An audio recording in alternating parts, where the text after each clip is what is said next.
আজ আমরা চলে এসেছি নলহাটি মাকে দর্শন করার জন্য।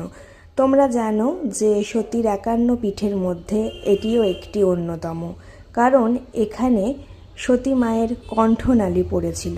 তো সেই পবিত্র স্থান দর্শন করার জন্য আমরা চলে এলাম।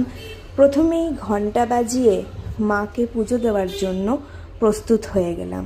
এরপর একদম মায়ের গর্ভগৃহের সামনে বসে প্রাণ ভরে মায়ের পুজো দিতে পারলাম।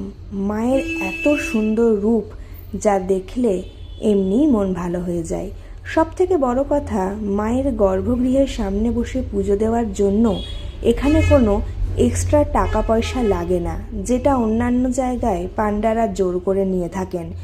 সেদিক থেকে এখানকার ব্যবস্থা কিন্তু অনেক ভালো। মায়ের মন্দিরে পুজো দিয়ে মনটা ভালো হয়ে গেল। এরপর আমরা নিজেদের গন্তব্যস্থলের দিকে রওনা দিলাম।